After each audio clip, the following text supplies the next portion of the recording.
Welcome back everyone to the Baldur's Gate in Unity tutorial series. In this video we will be working on jumping. The first thing we're going to do is get our interaction controller and move it to the top of our player prefab, and we're going to change it to use the interact input action. Then we're going to go into the interaction controller and we're going to change this so that instead of automatically being hard-coded to say press the spacebar, we're going to set it up to say that it's E, and we're going to have it use this prompt string so that in the future we can change it based on if you're using keyboard or gamepad. So for now, you can see it works. We walk up, we press the E button, and it prompts us correctly. Now we're going to really quickly create a bunch of new scripts. We're going to create one called action resource cost, action targeting context, arc trajectory preview, character action resources, jump distance modifier, jump action, and player action controller.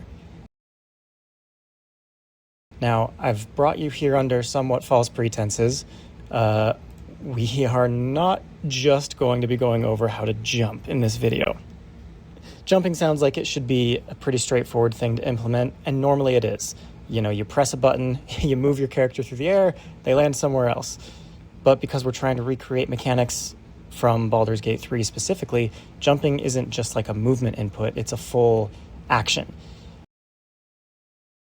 What I mean by that is it has a resource cost. In the case of Baldur's Gate 3, it's a bonus action. It also has a preview, like an arced line that we're going to be seeing. It's got all these validation rules like, can we jump here? Can we jump this far? It also has, eventually restrictions based on combat. So this video is a bit more involved than what you might have been expecting, because we're not just making our character jump. We are starting the entire foundation for the larger action system, which is going to be essential for when we create combat. So, buckle up. I am not going to be reading all of the code as we go through it. I will show all of it, but we're going to go kind of at light speed here because I don't want this video to be 3 hours. So everything is going to be demonstrated, but I'm not going to read for you line for line what the code is. What I'll do instead is kind of just discuss the overview of, generally speaking, what are we doing, how is it working, and why is it important to do it now. So we're going to be introducing action points, bonus action points, a base action class, a player action controller, and we're going to make our jump action inherit from that system. If we build our jumping as a one-off mechanic, it might work for like exploring, but we'll end up needing to rewrite it once we develop combat. In Baldur's Gate 3, jumping uses a bonus action. So later on, when we add our turn-based combat, that cost needs to work the way that we expect, where it's the player's turn, they want to jump, jumping takes up their bonus action. Now they can't do other actions that might also be bonus actions, like shoving, for instance.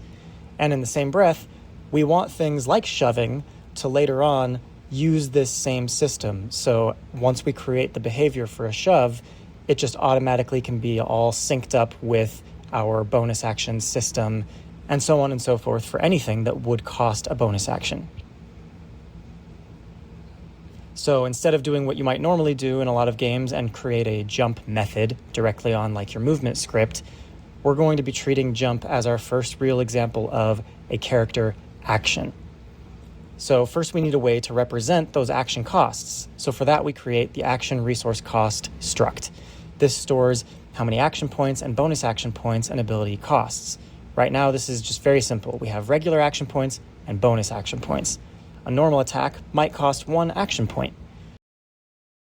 Jump costs 1 bonus action point. Some actions might be free, some actions could cost multiple points. If you wanted to create a system, for example, that was more like what you see in something like Divinity Original Sin 2, you could have a lot more than just 1 or 2 action points, right? You could have 6 or 8, and maybe doing an attack costs 2 action points, and so on. Hopefully you get the idea. But this system that we're creating is very flexible, so really anything in this sort of turn-based style you'll be able to create with this foundation. And this is going to give every action a really consistent way to describe what it costs. The next thing that we do is create character action resources.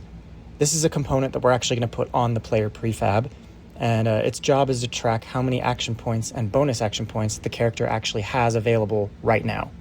So for now, we're going to give the player 1 action point and 1 bonus action point. That's pretty typical for D&D. You get an action, you get a bonus action. This can then check whether a cost can be paid, spend that cost, restore it, or reset all the resources. Eventually, this resource reset will probably happen at the start of a turn, right? Like, it's your turn at the beginning of a new round, and your action and bonus action are returned to you. Now you can take your turn, right? But right now, we don't actually have combat or turns. So for the sake of exploration, we're just going to temporarily restore the jump cost right after the jump is completed. This is going to let the player keep jumping in exploration while still proving that the action cost system we're developing here actually works. An important detail here is that we only restore the resource after the jump is fully complete. Like, we don't want the player to be able to trigger the jump again while the first jump is still happening. Now, after we have our resources kind of worked out, we're going to create the base class, Character Action. This is the parent class that future actions will inherit from. It defines the basic action life cycle, if you will.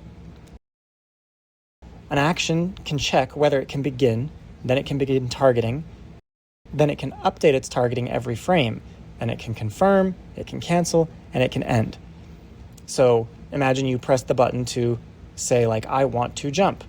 Well, now there's going to be a targeting system that begins with an arcing line and an endpoint, and you could move your mouse around or move the joystick around and see that targeting line move, right? And then when you decide you actually want to do it, you confirm that you want to do it, the action occurs, and once the action is fully completed, you can do it again or do something else. But you can also say, like, I want to start this jump, and then realize, there's nowhere I actually want to jump, so you need to be able to cancel it.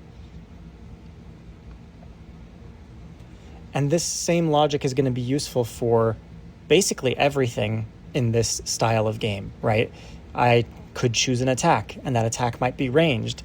I want to see a preview of where I'm going to hit, or what enemy I'm targeting, for example.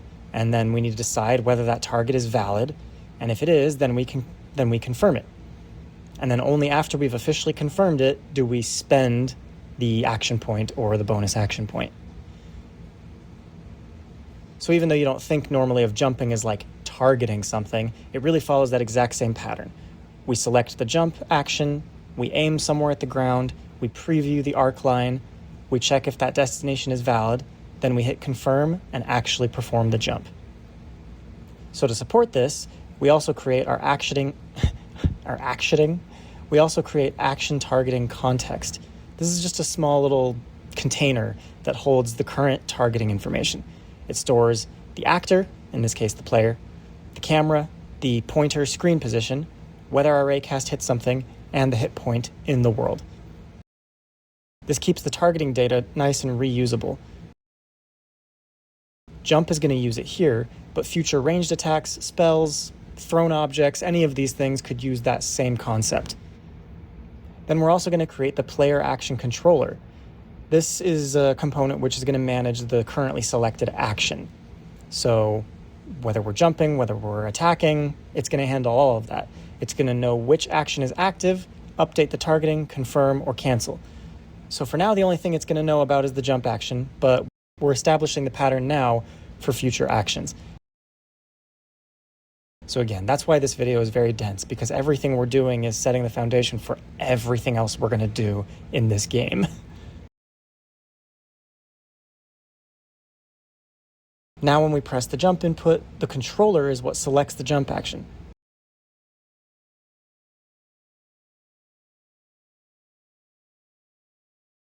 When we left click, it'll confirm the active action. When we right click or press escape, we can cancel. So the player action controller isn't actually the jump, right? It's the thing that we're using to say, hey, the player is currently using this action. This is important because it's going to prevent us from, simultaneously previewing multiple actions at once, right? You'll be in the middle of sort of previewing the jump, and if you're doing that, you can't also preview an attack, and then therefore execute multiple actions simultaneously and kind of cheat the system, right? Now that all of that is set up, we can finally actually build the jump action. The jump action inherits from this character action, which means that jump gets the same structure as every future action, as we've discussed. And it has a cost, in this case, a bonus action. Then we check whether it can begin, check whether it can update its targeting, then it can confirm, it can cancel, and it can report if it's busy, which is exactly what we were just talking about before in terms of, hey, this is happening, we can't do another thing right now. When jump is selected, it's going to start evaluating the current mouse target. So it raycasts into the world and tries to find a valid landing point. But we don't just accept any point, right? The jump action is going to check a lot of things.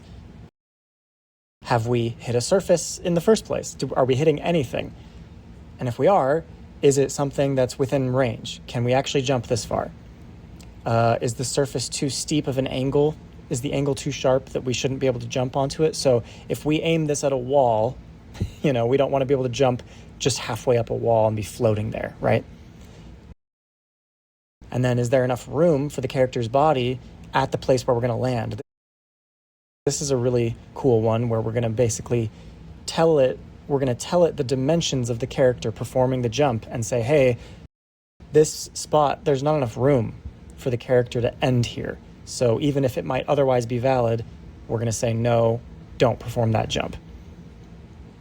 Then we'll also check if our arc between the start and end point is blocked by any obstacle. And if it is, then say, hey, again, this landing point might be valid, but there's something blocking us along the way that means the path to this jumping point is not valid. So if any of those checks fail, then the preview is going to show the jump is invalid. It'll show a red arc, like, hey, you can't jump here. And the arc itself is handled by our arc trajectory script. This is another helper that's going to calculate the positions along a curved path between the start and end point. We use that for the preview and for actually moving the player during the jump. Then for the visual preview, we're using the arc trajectory preview. This is going to create a line renderer. If you want to hand build the line renderer to look exactly how you want, you can assign that component in Unity and connect it to the serialized field on this script. If you don't have one, this script will just create one automatically. And it's also going to place a small endpoint marker. It's just a sphere at the landing point. Valid jumps and invalid jumps will use different colors. For now, we're just going to use white and red. And then when the player confirms the jump, the action spends its cost. So this is important. We don't spend the bonus action when the player chooses to jump. We do it after they confirm a valid jump. So even if they spam the confirm button, if the jump itself wasn't valid, nothing happens, no actions get spent, and this is going to prevent players from getting extremely annoyed that it's buggy, right? Then after confirmation, the jump begins to execute. During the jump, we're going to disable player movement, all the root motion control we've set up previously, and we're going to disable our custom gravity, our obstacle detection, because the jump action is now controlling the character's position directly along the arc. So there might be something where, hey, the jump arc doesn't collide with say an overhang over a doorway, right? And it says this is a place where the player should be able to jump through here. Well, if the arc said it was valid, it should be valid. We don't want the player successfully doing a jump and then their character gets stuck halfway through and falls. This is actually a pet peeve of mine in real Baldur's Gate 3. Sometimes you have a valid jump that you perform and then your character just gets stuck halfway through and just drops where they are. I don't know if that's intended, but I don't think it feels very fair. If my jump trajectory says it's valid, the jump should get performed and it should be valid. So this prevents that because it turns off that kind of detection because it says this was valid. So even if your character's head is going to clip through the wall slightly over the course of this jump, the jump will happen. That's a personal choice. I just think it's more fair towards player intent.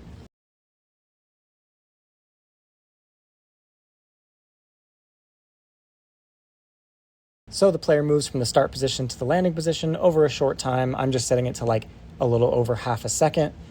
And then at the same time, we're going to rotate the player toward the jump direction. I think in Baldur's Gate, your character automatically starts rotating as you're aiming the jump. This is something we could look at doing in the future, but for now, it just happens when you confirm the jump. Your character will make sure that they rotate to face the way that they jumped. And then once the jump finishes, just to be safe, we make sure we snap to the final landing point, we restore the gravity and the obstacle detection, and we re-enable player movement. And then, because we're currently just in exploration and we don't have any combat turns yet, we restore the spent bonus action point immediately. But we only do that after the coroutine of the jump has fully completed. So this gives us the behavior we want for now, which is that the player can jump repeatedly while exploring, but they can't spam jump or do it like mid-jump. You know, they're already in the middle of the air, they can't start a new jump.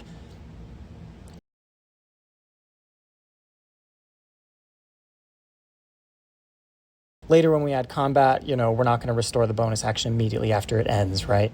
Instead, that's going to be handled by the turn system, which will reset resources when the character's next turn begins.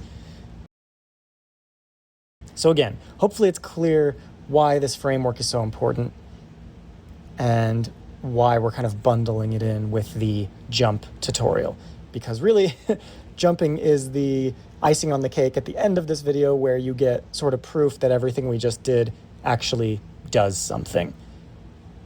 I personally find it very rewarding and motivating to have a clear visual at the end of something I've done, where I can say, oh, look, I did actually just achieve something. There's a nice reward at the end.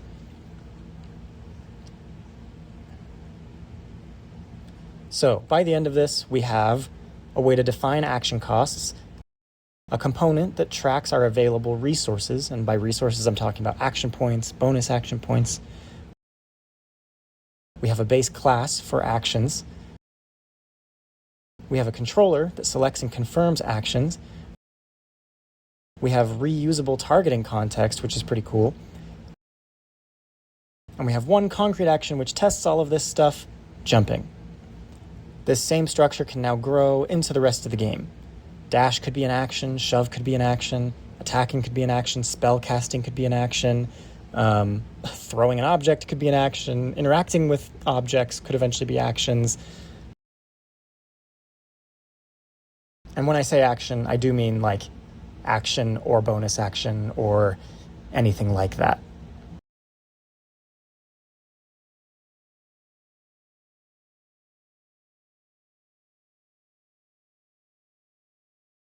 Hopefully by now, if you've made it this far into this particular series, a lot of the things you're seeing on screen are things that should look pretty familiar. There aren't a ton of new patterns or techniques that we haven't used in other videos. So even though we are, you know, blitzing through this, hopefully it's all pretty clear and you don't have to slow down too often.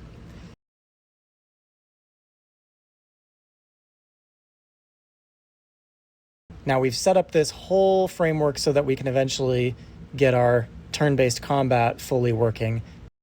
That is going to be another big video, and I don't really want to hit you with two of those back to back. So our next video is going to handle something that has been requested, which is going to be important for when we get back into the turn-based combat anyway, which is the sort of point-and-click style movement so that the character can navigate the world on its own. If you take your mouse, hover over an area, tell them you want to click over to there, they should navigate the world properly, avoiding obstacles, or tell you, hey, this is, an invalid place to try to tell me to move. I can't get there, right? In Baldur's Gate 3, when you're in combat, you don't have the option to move your character around the way you do during exploration, right? Where you directly are just, pushing your joystick forwards and the character moves forwards. You have to select a point in the world, click it, and then have your character move there, right? And so we're going to want to create a line preview that shows what your character is going to walk through. Eventually, when we have things like, difficult terrain or damaging surfaces, this will be very important so that the player has an idea of, hey, if you want to walk through this fire, that should be a conscious choice you make. It shouldn't happen accidentally. So in the next video, that is what you can expect. We will be going over the more combat style movement, which you can do outside of combat in Baldur's Gate. So we'll be doing that here first before we establish the full-blown turn-based combat system, which will probably come in the video following that. There may potentially be some cleaning up we need to do before we fully establish that, but that is what you can look forward to.